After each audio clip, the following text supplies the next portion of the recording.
Mi nombre es Catarina de Aragon, or Catherine of Aragon, as the English might call me. I never quite mastered English, but despite being the Queen of England, however, my siblings are, kings and queens of Portugal and France and not France, other countries. I myself never mastered English. My English not very good. Well, it's good, but not great. But I can also speak Latin, French, and griego. Yo puedo hablar todos esos lenguajes. Gracias por visitarme. Ahora yo estoy viviendo en el castillo de... Yo sé que yo vivía en el castillo de Moore antes que venir aquí, pero no me puedo acordar el nombre. Kimbleton. Ese es el nombre. Kimbleton. El castillo de Kimbleton. Yo estoy viviendo aquí. Todavía, como todos saben, todavía tengo la esperanza que mi esposo va a volver para mí, pero sé que Rey tiene su nueva concubina para atender.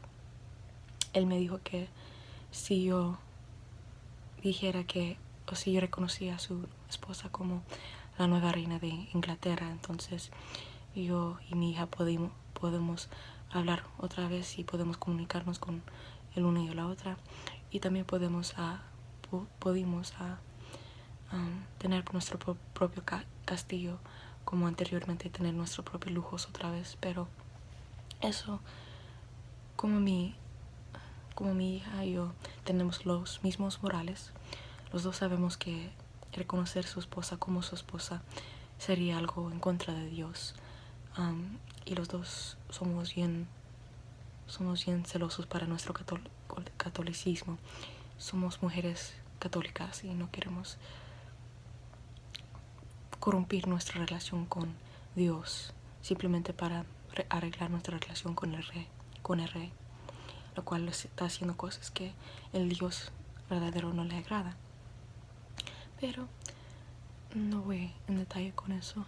Es algo que está pasando, pero la gente de Inglaterra por lo menos reconocen a mí como la verdadera reina de Inglaterra por el tiempo, por supuesto. Siento que me estoy poniendo un poco maluca, entonces sé que no voy a estrechar mi vida por tantos años más, gracias a Dios. Pero por el tiempo yo soy la reina de Inglaterra. Mi sobrino, el Holy Roman Emperor Charles V, o Carlos, es quien me ha ayudado o me ha soportado más que nadie básicamente, pero sí ha tenido bastante soporte de bastantes. Es que él es el que está haciendo los movimientos para ayudarme más. Por ejemplo, my sister-in-law, Mary Tudor, Maria Tudor, o Mary Tudor, as los demás podrían conocerla por, la reina de Francia, y también la hermana de mi esposo, Henry. Ella me ha soportado mi caso porque ella dijo que yo soy la única esposa que mi esposo puede tener. También me soportó el John Fisher, ¿cómo se llama?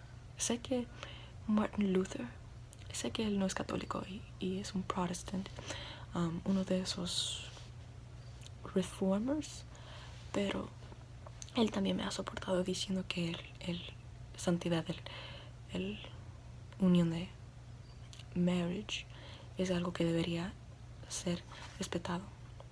Y también el William Tyndale, lo cual es el que está, yo creo, traduciendo la Biblia para que todos puedan leerlo, también el Martin Luther. Pero la cosa es que si el Papa y los que gobiernan por el nombre de Dios están diciendo que los demás no pueden leer el Biblia, que no todo el mundo lo puede leer porque ellos no van a entenderlo, no van a captar la información mejor como ellos, que confían en ellos para que así ellos pueden darles la información de vida que Dios quiere que ellos sepan al momento, deberían ser sumisos y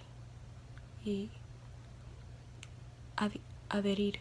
Yo creo es como lo que ellos están diciendo. La obediencia es algo bien apreciado. Yo era bien obediente, yo era una buena esposa. Yo hice mi papel lo mejor que yo podía, pero mi esposo no agradeció eso. Como yo tuve 6 embarazos, lo cual solamente uno estaba, solamente uno de mis niños podían sobrevivir, que todos sean conmigo. Él estaba bien desilusionado conmigo, como él quería un hijo, porque los demás tenían como un trato para el throne de England. There was a lot of people who had a claim to the English throne, and his father Henry VII and my parents Ferdinand II of Aragon and Isabella I of Castillo. They were actually my parents. To go on a tangent, my parents were actually the people who funded Christopher Columbus's exploration of the New World, and because of them there was also involvement with the Spanish Inquisition, but once more we must respect the Catholic Church. But they were the ones who sent forth Christopher Columbus to find the New World. I think it was by accident though, because he was supposed to go to India, of course, but he ended up losing track and he ended up in the New World, which obviously upset my parents quite a lot, because they were the ones funding the trip. And when they reached the New World, Christopher Columbus promised gold and jewels and all these. Well, not jewels, was that on the list of things that they promised? Well, he promised a lot of things, but he didn't accomplish what his promises, and he ended up coming back in shame because he couldn't pay back my parents' gracious funding of his trip. It was unfortunate, but at least we found new territory, a new part of the world. I myself enjoy finding things to explore and to learn about. I've always been a very big advocate for education for women, education as a whole, but particularly for women. I find that women, well, actually people, but particularly women, don't really get educated, and so I put a lot of I didn't put a lot, but I put quite a large number of profits from the treasury towards funding colleges that women can go to, funding wings and departments, so that way women can receive an education there. There have been a lot of controversial books. In fact, there is one controversial book that I can recall, but I can't recall the name of, that listed my perspective and own opinion on how women should be educated and not looked over, in the sense that they just want them to learn how to sew or how to domestic responsibilities, even though that is those are good qualities to have, of course. I mean, how else are we going to dress ourselves and eat and whatnot? But one shouldn't forsake the luxury of an education, because though those might be necessities, an education is something that is worth living for. So I donate a lot of sums to colleges because of this. Education for women became very fashionable, and I just enjoy that accomplishment. Despite that fact, I also was applauded for doing my best to remain queen, not solely because of my responsibility as queen and because of my fervent loyalty to Catholicism and the morals that brings, such as the sanctity of marriage, but also because I knew that if Anne were to become queen, then Catholicism would be swept underneath the carpet, because she is an advocate for reform, and my husband is he doesn't have a very strong character, and so he screams a lot, but he doesn't have a very strong character, and so he would be easily swayed by that temptress. Unfortunately, I couldn't quite maintain my hold, and as a result I wear this hair shirt. This is called a hair shirt. What a hair shirt is that it's a shirt made out of very coarse hair, either particularly by animals, that one wears when they're showing remorse or for atonement. And I wore that. But anyways, going back to my parents and the marriage arranged between them and Henry's father, Henry VII. I was actually arranged to marry his brother Arthur, Prince of Wales, but when we were traveling, I forgot where, partially because when I was going over there I also got sick. We were exposed to a certain vapor, a malign vapor in the air, and we both got sick, and unfortunately he passed away, though I did recuperate my health, and I ended up being engaged to Henry. But the text, Leviticus 18:16, lo cual yo voy a leer de la Biblia otra vez, como yo siempre lo leo porque eso es el texto que me arruinó la vida, states that one shouldn't marry the wife of one's brother, but we never consummated the marriage because he died so early, and so because of that there was a loophole that I could marry Henry. But Henry is, I believe, I was born 1485, he was born 1491. He's 6 years younger than me, so he was still a boy when we were engaged, and so I had to wait a little while so that way he can be of marriageable age. And when he was, we had immediately tried having an heir, especially since I was much older than him, and so my time for fertility was obviously going to run dry sooner than his, what obviously men are fertile for the rest of their lives, women have a specific time. But I had 6 pregnancies. I believe 2 or 3 of them were boys, but all of them were stillborn. Well, not all of them, a couple of them lived to a couple of weeks, but in fact we even had one son, but he died, I believe, 52 days afterwards. His name was Henry as well, I believe. I forgot. Henry, Duke of Cornwall, that was his name. And then of course I had Mary, my beloved daughter, who was the only one to live to adulthood. Hopefully she does a good job rather. She is the only princess that is of legitimate birth. I don't accept this Elizabeth to be a princess over my daughter. My daughter is not a bastard. That would mean that I had broken God's law, and I had not broken God's law. But despite that, my husband stated that we were never legitimately married, that he annulled the marriage, and now I live as a dowager queen or rather a dowager princess of Wales, considering how he only acknowledged my first husband, Arthur, and I's marriage. Anyways, my heart is kind of hurting me. I think it might be because it's broken, but who knows? It just really hurts at the moment. It's unfortunate, in all honesty, but I'm going to read you the text that basically ruined my life from the Santa Biblia. It's Levíticos, Génesis, Éxodo, Levítico 18:16.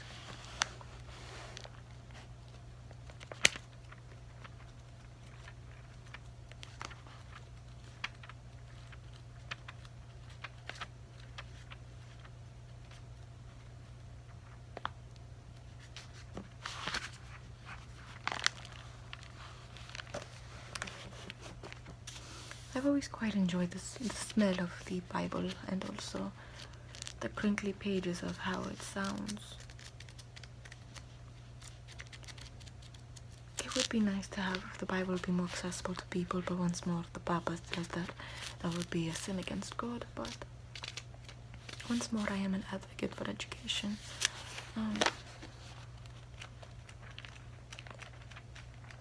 So It's conflicting opinions, really. All I know for a fact is that I love my God and I love my daughter, who my husband is keeping me from out of cruel intent. I believe he's using it as leverage so that way my daughter and I can acknowledge his concubine as the rightful queen to England, which is not something I will ever do. Or my daughter, for that fact, which is very sweet of her. She's sacrificing her relationship with her father on my half. The good thing is that there are a lot of supporters of us who are sending messages back and forth between us, because my husband even disallowed us to write letters to one another, and so there are people who are sending letters between us despite that fact. Levíticos 18:16 dice: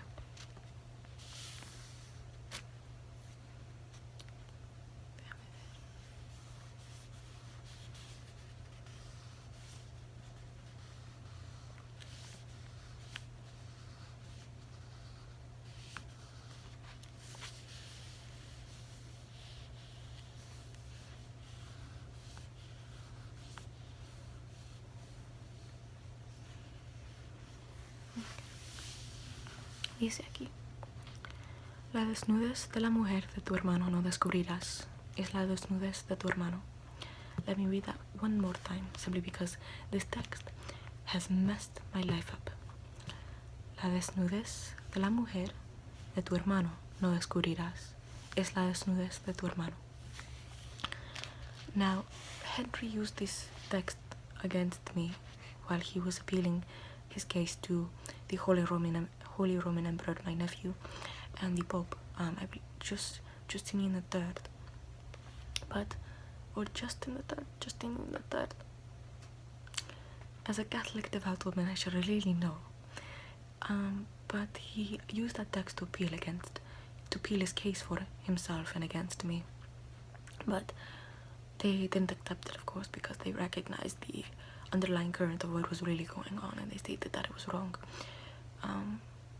And as a result, he created the First Succession Act, lo cual claimed that the Pope and the Holy Roman Emperor have no right to meddle within legal affairs, but they should keep to the religious aspect. And I myself am against that, of course, because to say that the Pope has no weight within legal affairs is blasphemy. I mean, God is before everyone else, and whatever government might be on earth at the moment, and so my husband's soul is really at risk, and he is putting at risk the rest of the souls of England. But the First Succession Act declared that the Pope has no place in determining the affairs of the country. Only the King of England is the sole power to determine what laws take effect. But once more, I'm going to read that Bible text, just because, along with my hair shirt, I enjoy torturing myself. La desnudez de la mujer de tu hermano no descubrirás, es la desnudez de tu hermano. Isn't that just a shame? Not the Bible, of course, but the way that it is being used against me. Anyways, I'm going to be going to my mass like I regularly do. And my heart hurts me very, very much. Because of that, I don't think I'm going to be living for very much longer. I believe I'm dying from a broken heart, but who knows, I might just have a heart problem or something, I don't know. Hopefully my daughter doesn't have the same problem. Hopefully she lives to have a beautiful life. I did arrange for her to marry the Holy Roman Emperor, but that didn't pan out as well. Anyways, que Dios te bendiga. My knight to your rook.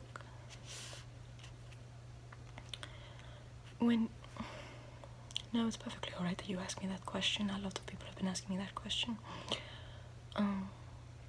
No, I didn't have an affair with all those men. I mean, one of those men include my brother, so of course I didn't have an affair with them. I didn't commit high treason towards the King of England, that would be not only foolish on my part, but just plain wrong.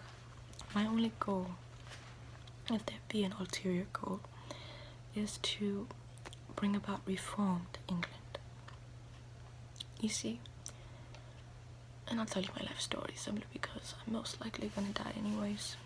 I'll meet my death with grace. However, I don't intend on being one of those women who screams and cries and goes pale upon meeting her death.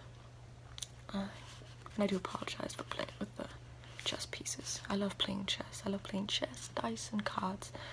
They were always my childhood games. I might have not afforded. I might have not been able to afford a better education, but I did learn how to play those games along with growing a penchant for archery and falconry and sports of that nature, the hunt.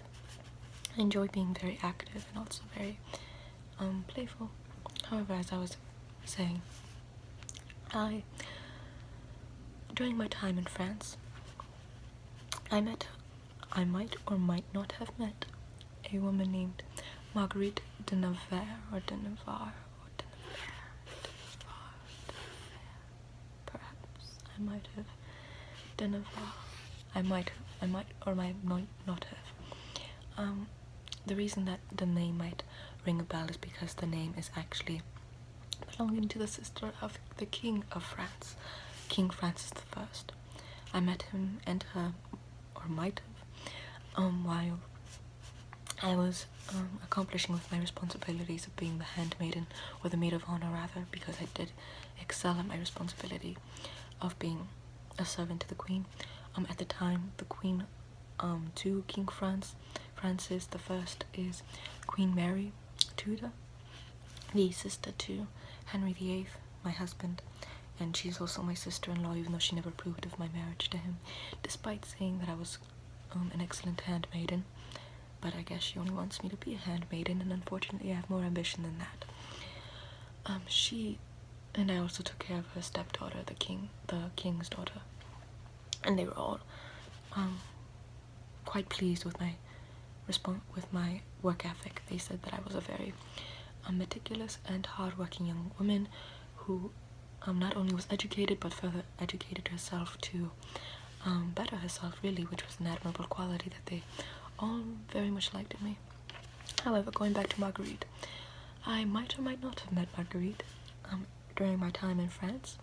She's a very controversial figure, to say the least, because she was the one who has published many novels, or many books rather, on the Protestant reforms and how we should really reform the Catholic values and give them a new refreshing.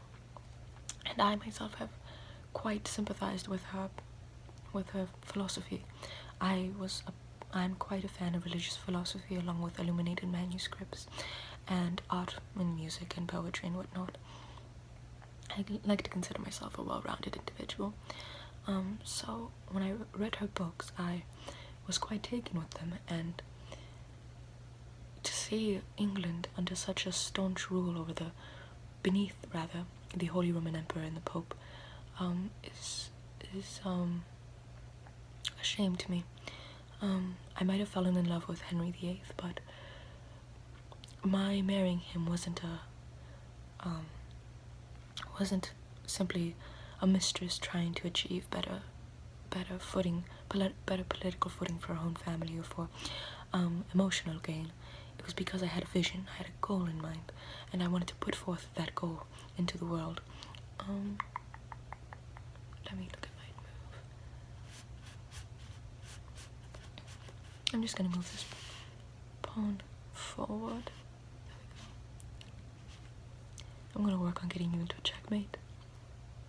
Now, it was because I had a vision in mind. I had something that I was planning forward to. Unfortunately, my French adopted customs and traditions and fashion and whatnot were not well accepted within the prudish English environment. They obviously never appreciated a woman meddling in the political affairs of men, and they were quite, they didn't take to me quite well, not to mention the people of England also turned against Henry and the whole political field simply because of my being there. Queen Catherine of Aragon, God rest her soul, was a popular favourite for having popularised education among women and for having been an upstanding woman, which I must respect. It's just a shame that people are accusing Henry and I of poisoning her. I mean, I was so distraught upon her death that I actually miscarried a child on the day of her funeral. But then again, I also saw my husband with Jane Seymour a couple of days prior to my miscarrying, so that could have also been a reason. It's, how can women be expected to have healthy pregnancies during these times if their husbands are out cheating and cavorting with mistresses? I mean, the stress that we're under obviously is going to affect our giving birth, but no, it's automatically our fault, not at all the other person's fault for putting the woman under such stress. Not to mention the fact that we also have to look beautiful at all times. I mean, I can't wear a corset while I'm pregnant, obviously, but no one wants to listen to me. They think I'm a woman and that I can't speak my mind. Thomas Cromwell had a big problem with me when it came to that. Let me look at my I'm just gonna move my nook right across, and thank you for that piece. That is my love. Also, check rather. Your king still has a place to move, but check. Anyways, as I was saying, Thomas Cromwell, that bastard, he considers me an enemy because of our political ideologies. He stated that the Treasury should be funding, after our split with the church, after the First Succession Act, he stated that the funding in the Treasury should go to the funding for the churchly activity should go to the king's treasury, and that he should also get a percentage of that wealth. Well, I advocated for the money to go to education, which is a point that Catherine and I shared. We both loved education. However, it's just our religious philosophies that divert from one another, which is a shame. I did my best to develop a relationship with her daughter Mary. She really didn't want anything to do with me, which is a shame, but I have my own daughter now and I'm perfectly pleased with that. Elizabeth, after having miscarried so many times, I'm glad I have her. She's a red-haired beauty and I wouldn't trade her in for the world. However, at the moment I can't really see her because I'm stuck in the tower, but oh well. Let bygones be bygones. I just can't wait to be out of this world. I go to my death with grace. I've even been penning some lines of poetry lately. Hopefully they'll be seen for something other than a peasant's workings, but I'm still the Queen of England, so. The reason I wanted to be Queen of England was because, once more for that as well, but the way I'd managed it was because my sister, you see, she didn't have as much ambition as I did. She was more than pleased with just being the king's, not to disrespect my sister, but the king's whore, because she, despite being a married woman, she gave birth to 2 of his children. So, and he thought nothing more of her, he just left her. And I was not going to allow the same fate to befall myself. I knew what I wanted, and I was going to get what I wanted. Whether anyone else agreed with it. Do you like my pearls? I've always loved pearls. They're my emblem. It's a shame that the one with my surname's initial was taken from me, but I still have these, and that's perfectly alright with me. Hopefully my daughter will share that penchant. She's probably going to be afforded many jewelry, considering how she is a rightful heir to the throne. I mean, just because she's a woman doesn't mean anything, but Henry, of course, has that fear that a woman on throne would cause, like, the War of Roses once more, so that is unfortunate.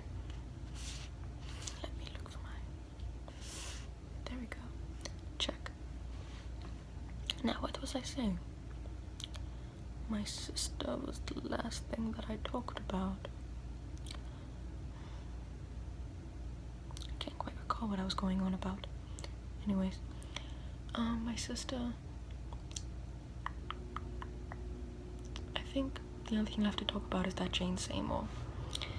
I might not like being very catty.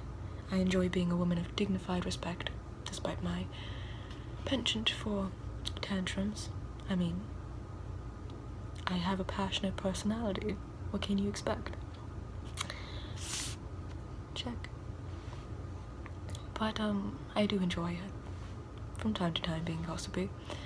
I still remember when that one time Jane Seymour was my handmaiden, ironic enough, and she was playing with this locket that my husband had given her. It had his portrait inside, and she kept opening and closing it, just opening and closing it, opening and closing it, right before me. Who does that? People think of her as being such an innocent, conservative, beautiful little woman, simply because, in contrast with my temperament of not being a very submissive wife, obviously, she seems to be the belle of the ball. But I just can't agree with that. I feel like the woman has no ambition, too conservative, and I mean, I guess she's my antithesis. Catherine and I respect Catherine very much. Her her fame prior to me ascending to the throne is obviously proof enough that she is a grand woman, and her work for educating women has always been something that I've admired. But this woman has no place being in the throne or underneath the crown that Catherine and I have been under. I would much rather be held in the same regard with Catherine than her, even though most people won't see it that way, especially for our religious ideologies conflicting. But once more, I find Catherine and I to be very reputable, strong characters. It's just, I'm more of a progressive, sort of Protestant reformer, looking for betterment within, the religious culture, while Catherine was a staunch Catholic. So that's the only debate that we've ever had, plus Henry. But this Jane just seems so weak. I don't like her. I don't like her very much. But I won't be able to see her go to her throne. Hopefully I'll die the very same day that she gets her grubby little ass in my chair. Anyways.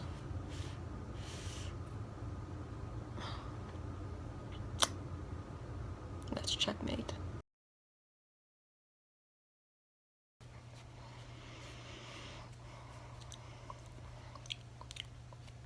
I'm craving quail. Pregnancy comes with such cravings, I do tell you. I love needlework. It's a shame sometimes, I think, that I never got educated, but then I think, what purpose would it serve? I am a staunch advocate for Mary and Catherine, but, once more, a woman's responsibility is in the home, in the kitchen, or in the sewing room, making needlework, pleasing their man. Not to say that I didn't try getting involved within my husband's political affairs, but he warned me. He stated that he told me to remember what happened to his last wife, who tried meddling within political affairs, and frankly, I do remember. We were betrothed on the very day that she was executed. I can sense my baby is a boy, though. He won't be disappointed in me, unlike Anne. And once more, I do hold Catherine in high respect. However, I know that my husband didn't poison her. That would be a very silly thing to accuse him of.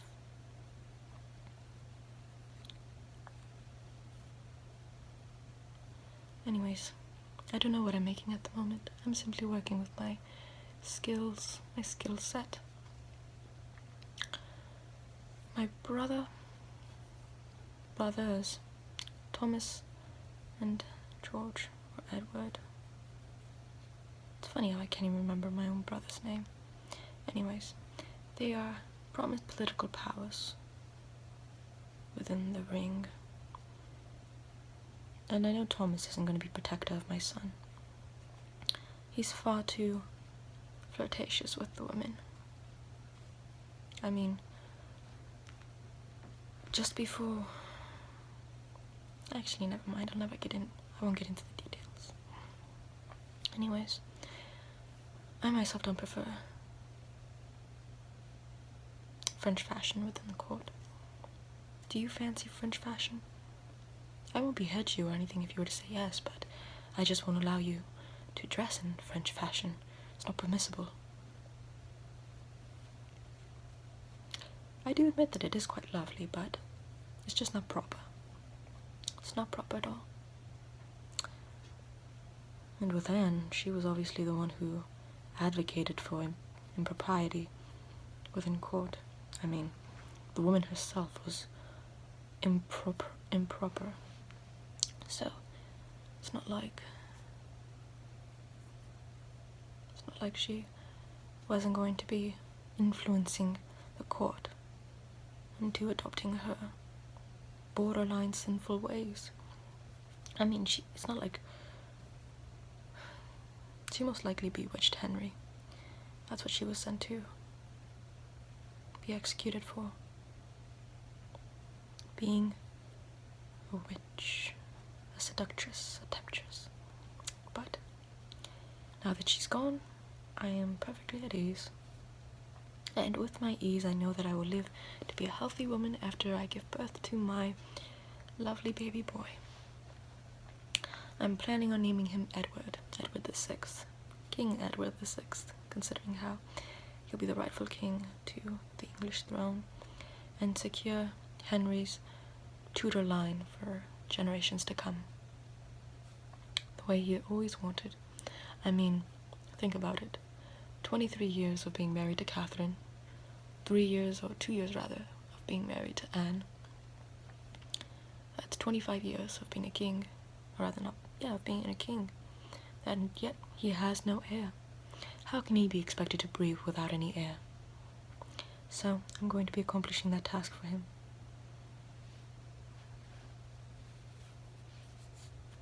This is so far what I have. I'm a great seamstress. Anyways, I love knitting, I love needlework. I've done my best to have a great relationship with Mary.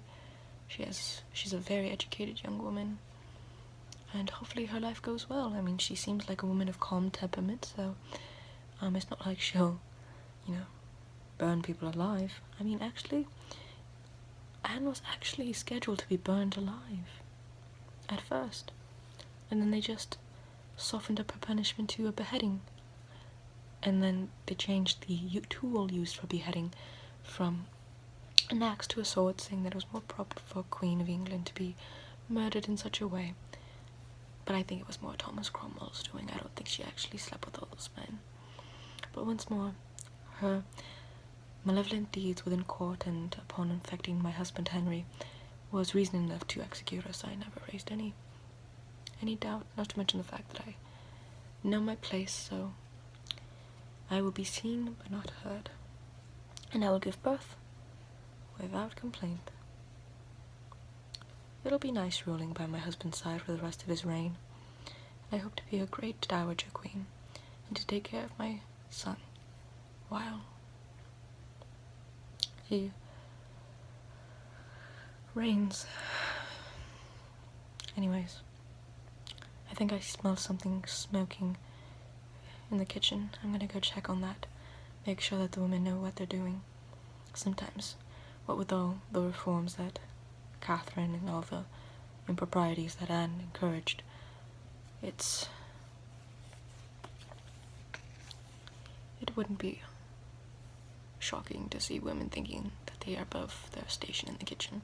Anyways, I'm going to be taking care of that right now, so permit me one moment.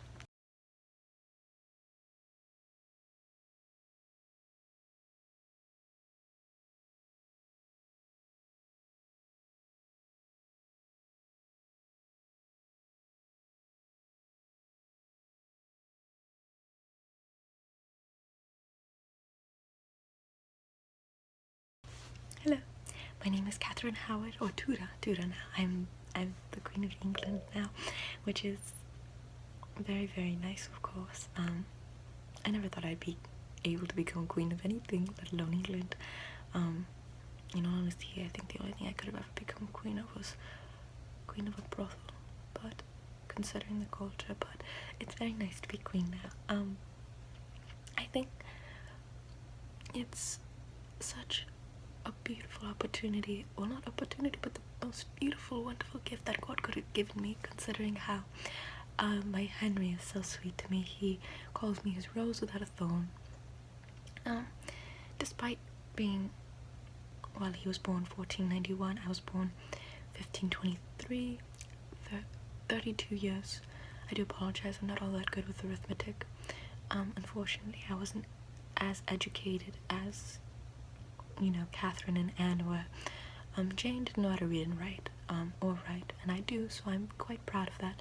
But despite that fact, I still feel very intimidated, because Catherine and Anne were very educated women, and I am not, but that's okay. It's okay. And Anne actually was my cousin, Anne Boleyn. She was my cousin, and that's really nice. Anyways, what was I going about?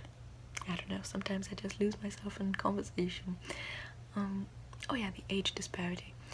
He's 32 years older than me, and also diabetic and has the gout and has an infection on his leg that smells and is causing him a lot of pain, and has obviously a temperament, but despite that fact, he calls me Rose without a thorn, and it's so kind of him. Unfortunately, there have been people who are being mean to me. Unfortunately, as I already stated. Can I confide in you? Thank you. I usually can't really find anyone to confide in. They usually find me to be just a child. And in all honesty, I am just a child. I mean, for God's sake, I'm 18 years old, but just to tell you a few details. There are a lot of women who are being quite mean to me right now. I've been promising people positions of power and allowing women to be in my household, and it's honestly been predominantly women looking for positions of power within my household that have been being mean to me, simply because they grew up with me. We all grew up within a Dowager Duchess's home. It was a girls' school, really, so they all knew me and my habits and everyone else's habits too, because I wasn't alone in doing these things. But because of that, they're not blackmailing me and saying that if I don't get them a position within my household, they'll tell the king or whoever they can about my indiscretions in the past. Well, I would have told the king if it was supposed to be told, but he calls me his rose without a thorn, and so I don't want him to look down upon me for the way I behaved before. But I don't really think it should be something of concern. I mean, when I was younger, and I'm saying when I was like around the age of 10, and younger actually, when I was younger than that, the Dowager Duchess that took care of our house, that all the other girls and I lived in, not to disrespect her, but she could turn, she didn't notice the things that went on inside the home.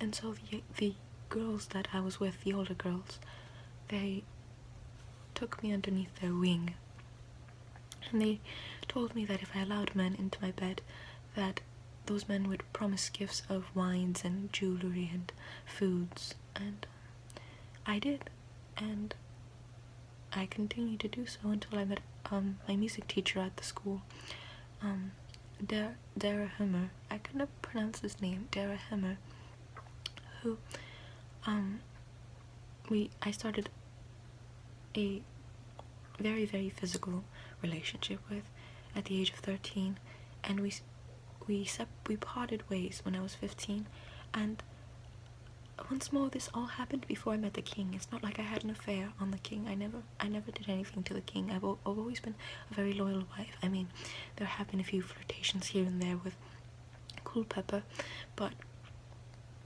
it's never passed anything beyond that. I mean, the only way you can really be charged for adultery is if you commit in the act of adultery, and it makes sense that it would be tried for high treason, considering how if I were to become pregnant and try to pass it off as the king's child, the king's blood wouldn't be on the throne. His blood heir wouldn't be on the throne. It would be the bastard child of whoever I had an affair with. And so in that respect, I do understand how having an affair without having an affair without the king would be considered high treason, but I've never done that. It was always in the past.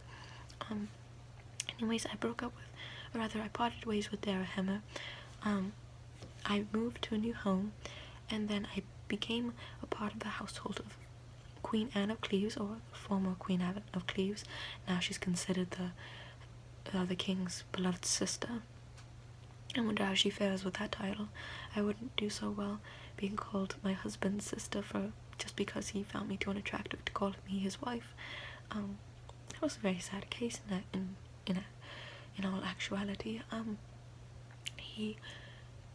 To be divorced simply because you're too ugly is quite sad. I feel very bad for her, but she has promised a lot of good things despite the fact, and she has a reputable position within the castle, and despite the fact that King Henry didn't want to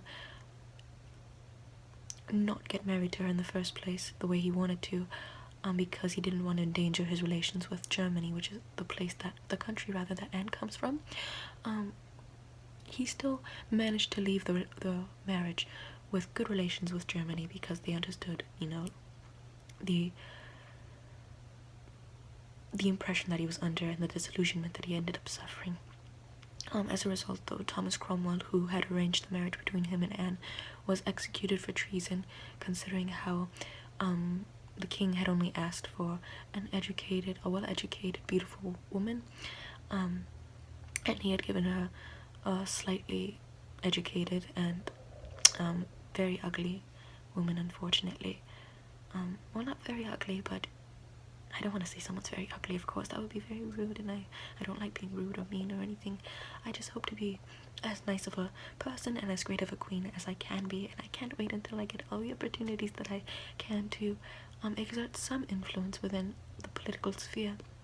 But once more, I do feel bad for Anne, but she is doing quite well for herself, and I am quite happy over the fact.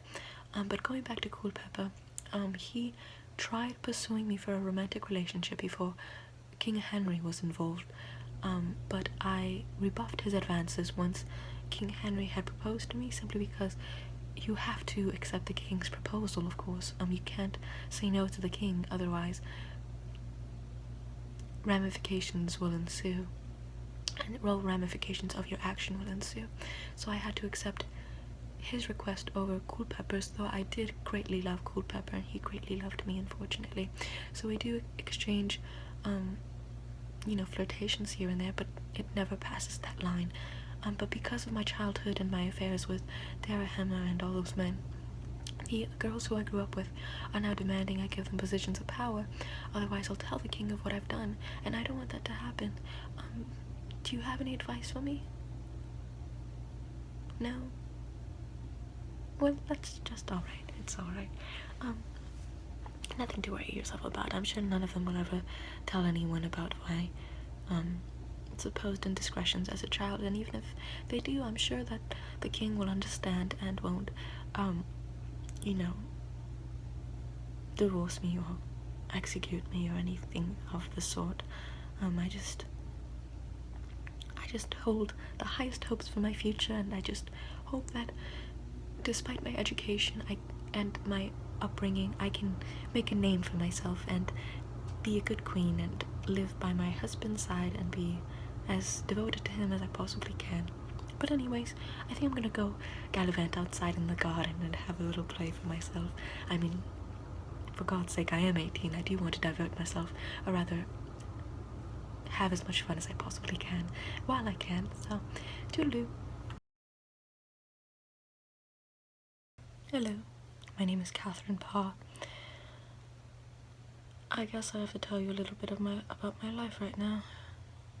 I mean, considering how that snitch cat Ashley keeps pouring out the news about what goes on in my household in some negative light, the judgmental heifer. Anyways, some details about my life. One is that, as everyone knows, I have been widowed 3 times already. The first time was when I was not when I was 17. I got married when I was 17 to a Sir Edward Burrough. He died 4 years later, and we never had children. Then I got married to a Sir John Latimer, or rather no, a Sir John Neville, 3rd Baron of Latimer. He already had 2 children, and he was twice my age, so you could imagine that he wasn't in the mood to have more children with me. He was looking more for a companion for the rest of his life. However, I did have my own home, I did have my own title, we had financial difficulties, but it wasn't anything that we couldn't resolve. The only problem about that marriage, even though I dearly loved my husband and I would have done anything for him, in fact I mourned over him for a while, and I had his engravings and books and everything close to my heart. The problem with the marriage, though, was that he was quite an opinionated man. He was a staunch advocate for Catholicism. He didn't like the reforms going on. He was strongly against the marriage between King Henry VIII, my 3rd husband, and Anne Boleyn, his 2nd wife. And he loathed all the Protestant reforms going on. As a result, Catholic rebels came to him. They demanded he join their ranks and fight for the truth of Catholicism. He stated no, that he was an older man, he wanted his peace, and that he wanted to remain with his family. They wouldn't take no as an answer. Fast forward a little while, they ended up kidnapping me and his children, Margaret and John, who I also consider to be my children as well. And they held us as ransom for him to join their ranks, otherwise they would kill us. Obviously we were all very scared, and I was very protective of my stepchildren, and he did do his best to talk them out of, holding us as hostages, and we ended up regaining our freedom. But when the king and Thomas Cromwell heard about the rebellion and whatnot, they ended up holding my husband as a witness or as a criminal for their actions, and they started balancing whether or not, or rather putting in the balance whether or not he was either a prisoner or a conspirator of those crimes.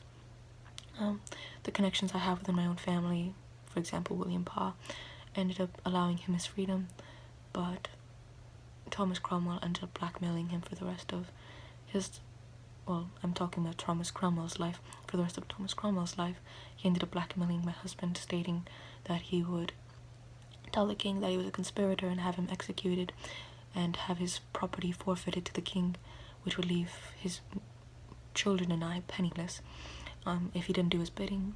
So my husband did Thomas Cromwell's bidding up until his death in 1540, which is when the king also married Catherine Howard, his 4th wife, and I was quite happy, to say the least, that Cromwell died. But then my husband died in 1543, so only had a couple of years to also rejoice within his death. Due to illness, I nursed him for an entire year. He fell ill in 1542 and died in 1543, and I nursed him as best as I could, despite being, only 31 years old and not really having all that much experience within the nursing field. But I did do my best, and once more I was completely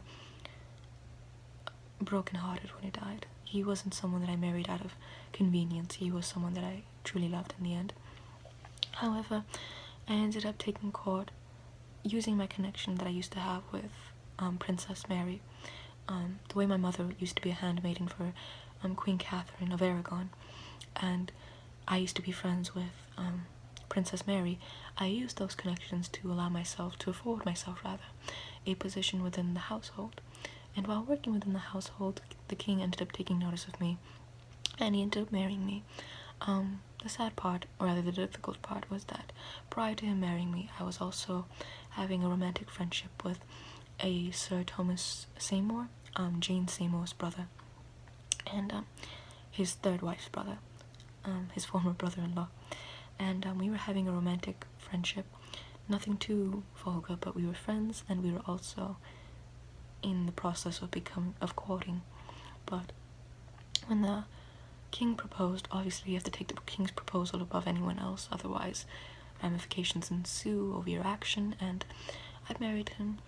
We lived together for up until his death. We lived in relative peace. I reconciled him with his children.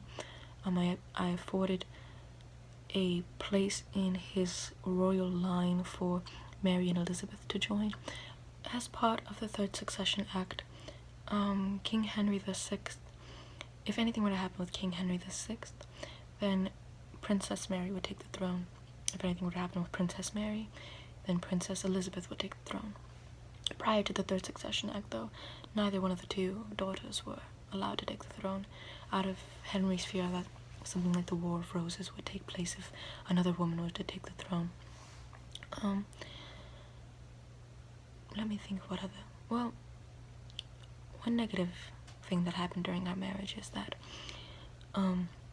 because of his ulcerous leg, I would often do my best to take his mind off of the pain by engaging in some conversation with him, whether it be of a peaceful nature or a debate. But either way, it would have taken the mind off of the pain, which was my objective.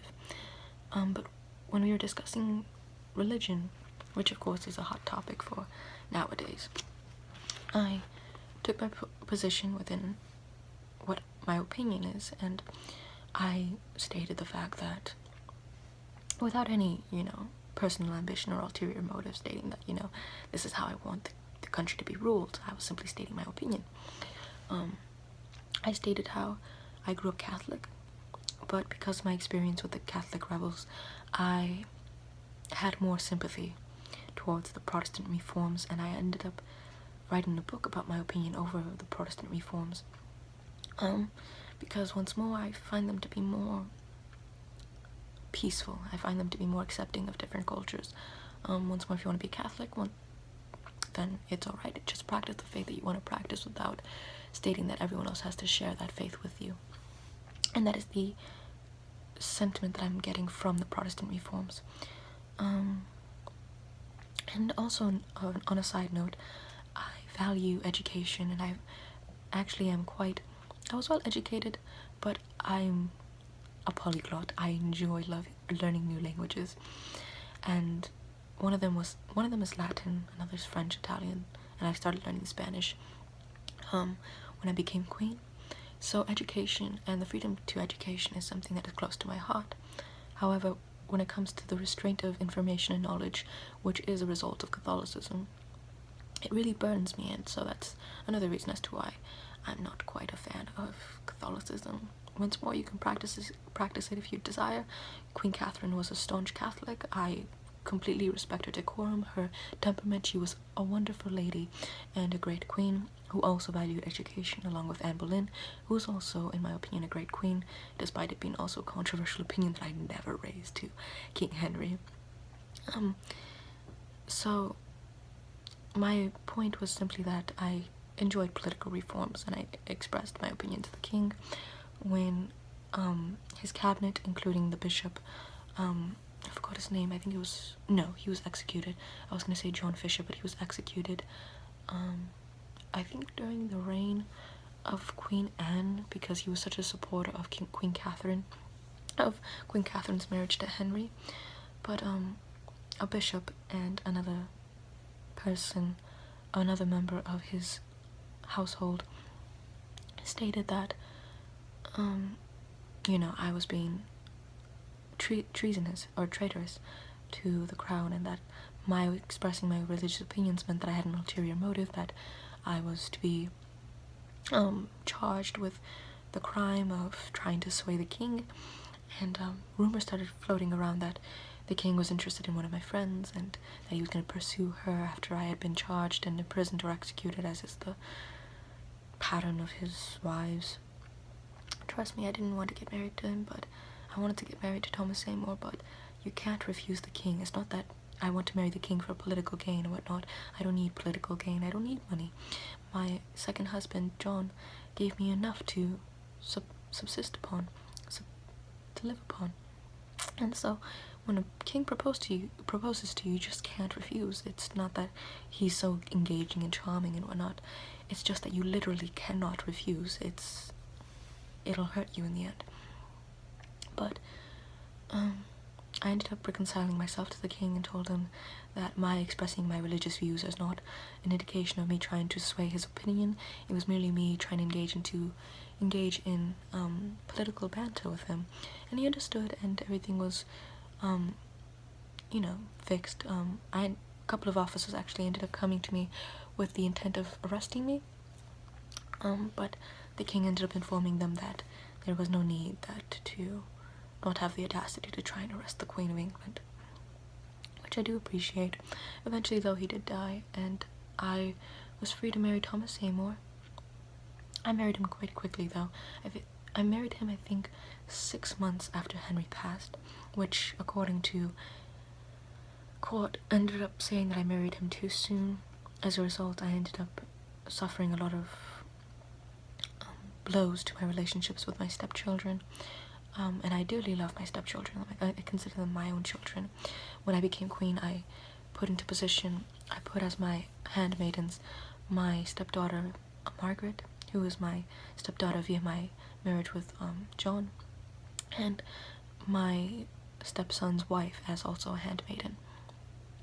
John is his name, my stepson, because I wanted to keep them close, and I also wanted them to have positions within authority. But as a result of me marrying Thomas Seymour so quickly, my stepdaughter Mary, Princess Mary, ended up becoming quite indignant towards me, despite our relationship having been more than pleasant before.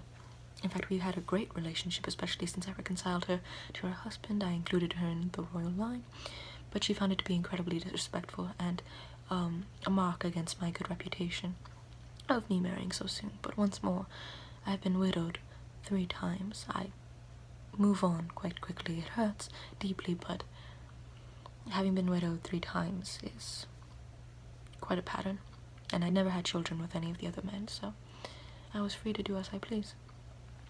But Mary didn't like it, and she encouraged King Edward, since his father is dead, God rest his soul. King Edward also wasn't pleased by it, considering how Thomas Seymour is his uncle. But Princess Elizabeth didn't quite mind. She didn't have an opinion over it, despite Princess Mary encouraging her not to speak to me anymore. But Princess Elizabeth lived within my own home. She was 14 when her father passed, or rather when she was still living within our home. I married Thomas. He came to live with us, and I got pregnant, and this is my first child I'm expecting, which is very nice. However, once more, going back to Cat Ashley, or Kid Ashley, however you pronounce that woman's name, she is a good servant, and she is quite a good maid and whatnot, but she has such a mouth, and she's always gossiping and judging. It's just annoying. Like, woman, clean, do whatever your responsibilities are, and then have done with it. But one thing that she's had a complaint about within our own household is the familiarity that is shared between my husband and Princess Elizabeth. She states that, well, prior to my marrying Thomas Seymour, or my even meeting Thomas Seymour, he was pursuing a relationship, or rather marriage, with Princess Elizabeth. Obviously she was too young, and no one allowed the marriage contract to be chalked up, but he pursued her nonetheless. When he came to live with us, he was very familiar. He would come to her room in his nightgown, and he would, playfully touch her and whatnot, but in my opinion it was always in innocence. It was fair play. I never became offended, but Cat Ashley did. She was quite offended, and she said it was incredibly improper. once more, I do hold propriety to a high standard. I've always considered myself to be a respectable woman, but I'm not going to go so far as to be jealous of a 14-year-old girl. However, I did kind of note how my stepdaughter did quite enjoy the attention my husband was paying her, and I did note that my husband also did find Princess Elizabeth to be attractive. So I encouraged the two to have their own little dalliance and whatnot. I found him to be a good influence upon her, and I consider myself to be a good influence upon her as well, so I encouraged them to have whatever little innocent affair that they wanted. And once more, Cat Ashley found that to be incredibly improper, and she sent Princess Elizabeth without my permission away to live with some of her family members, as in Cat Ashley's, which I was more than furious with. But I was pregnant. I didn't want to risk. Well, I am pregnant. I don't want to risk hurting the child over my frustrations. Anyways, I am quite old to be having a child. I mean, I'm in my late 30s, so that is quite old to be having a child. I fear that something might happen, especially since this is my first. But as long as the child lives, I'll be perfectly alright. Going back to my husband, though, I hope him all the political gain that he ends up getting, whether I live past the childbirth or if I don't. He is quite an ambitious man, but once more, he's incredibly charismatic and a good man. I believe in his goodness, although a bit foolish as well. As long as he keeps a good head on his shoulders and, does as he's supposed to, I'm sure he'll rise within the ranks. Unfortunately, we didn't create a negative air around us when we married so soon, and his sister-in-law, the wife of his brother, ended up demanding that I give her over my jewels because she said that because I was no longer a queen, it was no longer fitting for me to wear them, but that she should have them. And once more, I didn't want to get into a spat over jewelry, so I gave her my jewels and I said, have at it, I don't really mind. I've always been a simple woman, though rich. I've been of simple taste. I've never minded being, I've always gone with I've always done as I was told, not in a submissive way, but in a, respecting my responsibility sort of way. So if she wanted my jewelry, then fine. His brother took quite a large offense, but I think it was mostly because he was jealous of Sir Thomas Seymour's station in life. Very catty people, but I hope my husband has a long and successful life. And if not, then, and if I end up dying as well, then I hope my beloved stepchildren will have great lives, and hopefully my child, whether she be a boy or girl, or he be a boy or a girl, also get to live long and splendorous lives. Particularly Princess Elizabeth, because once more I did raise Prince Edward, but he became king quite young, so I wasn't able to raise him, completely. I educated him as well, and I educated Princess Elizabeth, and I had a great relationship with Princess Mary. But I think Princess Elizabeth has a dear station in my heart, and I do hope that Sir Thomas and I have influenced her enough so that if anything were to happen and she were to become queen, which I highly doubt considering how she's the third in line, she can rule as a great queen, along with Princess Mary, and that King Edward can also be a great king. Anyways, I'm getting craving, so I fare thee adieu and have a blissful day.